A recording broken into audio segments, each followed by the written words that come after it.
run for a cure, walk for a cure, but could somebody just stop, turn around, look back, and look for a cause? The company's pressure to get us fired. This way, the longer the wait, the more time they get to keep selling the same stuff and damaging the health of people to make profit on the backs of people's health.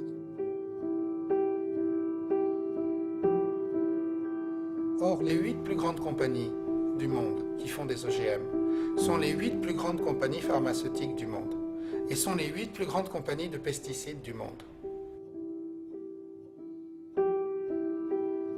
We need to have a full airing of the hypocrisy involved in companies that make a fortune selling things that cause cancer and then profit at the other end from treating the disease.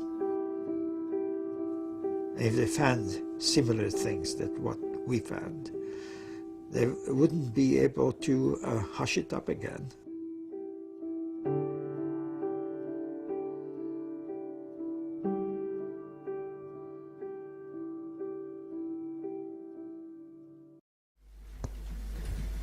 Bonjour, je m'appelle Emmanuelle et je suis réalisatrice du film The Idiot Cycle. On n'a jamais trouvé un titre en français, alors ça a été traduit Cycle idiot, mais je crois que ça n'a aucun sens en français. Vu que tout le monde ou certaines personnes ont déjà vu le film, je vais résumer en 2 secondes. Le film, en fait, est basé sur le cancer et justement sur les compagnies qui fabriquent les pesticides, les traitements de cancer et aussi les OGM. On a tracé, en fait, on a commencé avec AstraZeneca, qui est une grande boîte pharmaceutique qui avant faisait 2 compagnies, AstraZeneca, qui faisait justement des herbicides, des pesticides, beaucoup de choses cancérigènes. Et c'est de là où j'ai commencé à faire mes recherches il y a 8 ans. On a commencé à faire le film sérieusement il y a 3 ans avant qu'il est sorti en 2009. Et là maintenant ça fait 2 ans qu'on essaie de sortir le film avec beaucoup d'obstacles et beaucoup de problèmes. Mais voilà. Alors je ne sais pas si quelqu'un a des questions. D'accord, c'est sur le site theidiotcycle.com. Je vais noter l'adresse du site sur le panneau.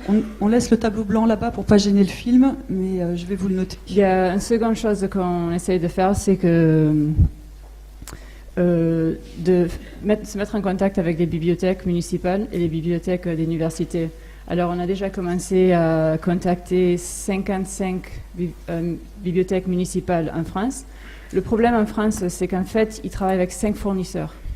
Alors, si ce n'est pas dans le catalogue de leurs fournisseurs, et si quelqu'un n'y va pas à la bibliothèque pour le demander, ils ne vont pas le commander.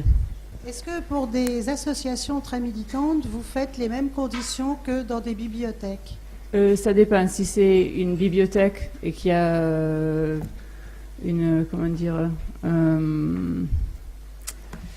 if you have a collection, c'est une bibliothèque, oui. Si les gens ils ont une carte pour venir prendre un truc, si c'est dans le même esprit qu'une bibliothèque, oui. Quand c'est une association environnementale? Ça dépend de l'utilisation. Alors si c'est pour des projections publiques, c'est différent. Quelles sont les conditions pour les projections publiques? Ça, il faudrait que vous envoyiez un email. C'est marqué sur le site. Et en projection privée, c'est possible, oui, au sein d'une association quand c'est pas public? En fait, c'est pas moi qui s'occupe de ça, c'est la productrice. Mais tous les prix sont pareils pour tout le monde et c'est en fonction de l'utilisation du film et comment vous voulez utiliser le film et comment il va être utilisé.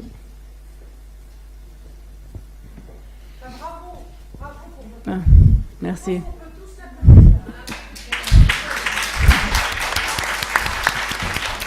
Merci, c'est gentil. Au début de votre intervention, vous avez parlé de difficultés. Pourquoi? Parce que c'est par rapport à des diffusions, par exemple, sur des chaînes en France. Déjà, pour financer un film comme ça, c'est très délicat parce que même des... Quels sont les obstacles? Les obstacles, en fait, c'est que déjà dans les télévisions, il y a peut-être une ou deux personnes qui décident les projets avec lesquels ils vont faire des coproductions.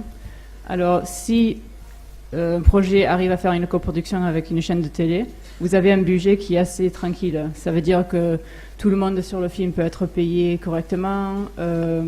Vous avez un budget où, suite à la sortie du film, vous n'avez pas besoin de vous faire du souci pour s'il est piraté, s'il est volé. Ce n'est pas notre cas. Il faut savoir aussi que les télévisions, 80% de leur rentabilité, c'est la pub. Alors si ça va à contresens des marques qui payent pour mettre des pubs sur leur chaîne, ils ne vont pas être très d'accord. Il y a aussi le fait des assurances. En Nord-Amérique, il y a une assurance qui s'appelle Errors and Omissions. Si vous n'avez pas cette assurance, vous ne pouvez pas sortir votre film à la télé. Et nous, qu'est-ce qui s'est passé, c'est qu'on a fait le dossier pour l'assurance avec justement un avocat au Canada qui fait ses assurances pour des documentaires difficiles. Il a fait pour un documentaire qui a fait une enquête contre Coca-Cola. Il a fait vraiment des trucs difficiles. Il a dit c'est la première fois qu'on a été arrêté. Alors, en fait, qu'est-ce qui s'est passé, c'est 3 jours après qu'on a commencé la procédure.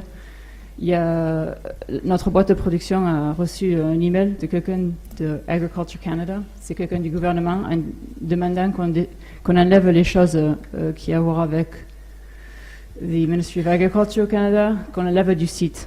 Et on a dit s'ils ont des preuves que c'est pas vrai, ils peuvent nous l'envoyer et on l'enlèverait. Et ils nous ont jamais rien envoyé. Par contre, 3 jours plus tard, la direction de l'assurance nous a dit qu'ils ne peuvent pas nous donner une raison pourquoi ils ne vont pas assurer le film, mais ils ne vont pas l'assurer.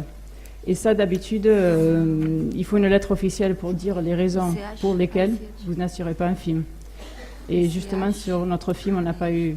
Alors, on ne peut pas vous dire pourquoi ils ont refusé de l'assurer. Le problème, c'est qu'une fois qu'une assurance vous refuse, tous ils vous refusent, et il n'y en a pas énormément de compagnies d'assurance qui font cette assurance. Il y en a peut-être 6 en Nord-Amérique. Et les témoignages que vous avez recueillis, est-ce que ça a été simple ou bien les gens se livrent assez facilement? Pas toujours. Il faut dire qu'en Sarnia, par exemple, la ville au Canada, Ada, c'est presque la seule personne qui se bat contre toutes les compagnies toute seule. Michelle, qui est à Midland, dans la ville à Michigan, elle est toute seule à se battre, toute seule. Alors vraiment, les gens lui encouragent, lui disent c'est super ce que vous faites, mais ça fait 8 ans qu'elle le fait et elle a dit que tout le monde a tellement peur que personne ne se met de son côté et ça devient difficile. Elle a dit qu'elle va peut-être arrêter là.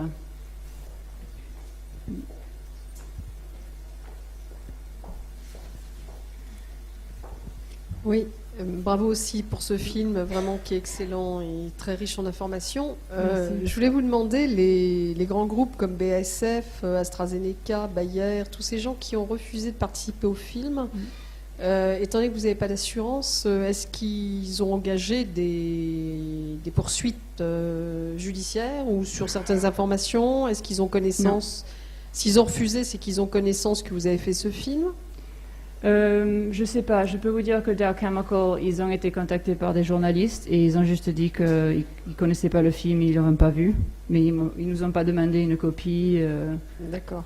Quoi que ce soit. J'ai appris tout récemment, je ne savais pas, que Dow Chemical va financer les Jeux Olympiques à Londres prochainement. Oui.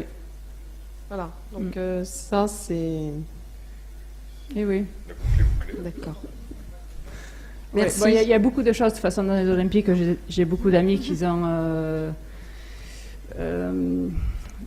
étaient aux Olympiques à Sydney et à Beijing. Et maintenant, par exemple, les athlètes, si c'est pas un sponsor d'eau pour les Olympiques, même les athlètes ne peuvent pas rentrer dans les vestiaires avec de l'eau qui n'est pas de la marque de le sponsor. Alors ça devient vraiment ridicule, même les Olympiques. Moi, je peux même plus les regarder parce que depuis Barcelone, ça devient de plus en plus pire. Et les histoires que racontent mes amis, c'est tellement dégoûtant qu'on se dit c'est pas du sport, ça. On n'est pas là pour rencontrer des autres pays. Même à Sydney, c'était McDonald's qui était le sponsor. Alors si vous voulez manger autre chose, il fallait aller en dehors du village olympique.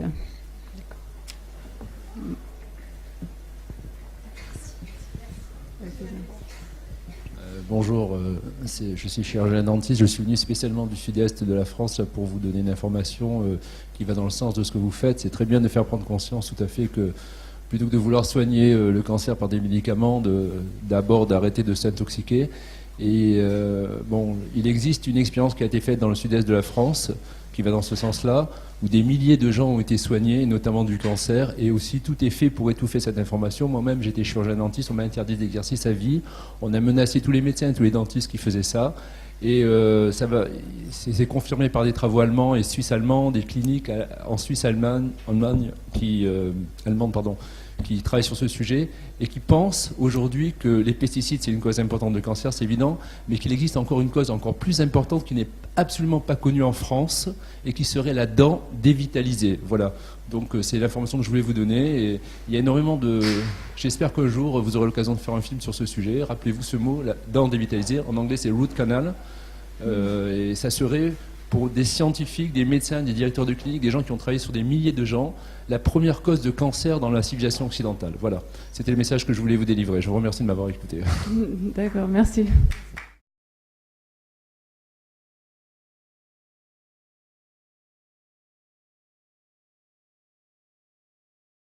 Corinne Lalo, qui a écrit un livre, coécrit un livre qui s'appelle Le livre noir des médicaments, qui sort après-demain. Voilà. Donc elle en a un exemplaire tout chaud du four pour... J'en ai qu'un seul exemplaire, je suis désolée parce qu'il sort après-demain. Donc je peux vous le montrer.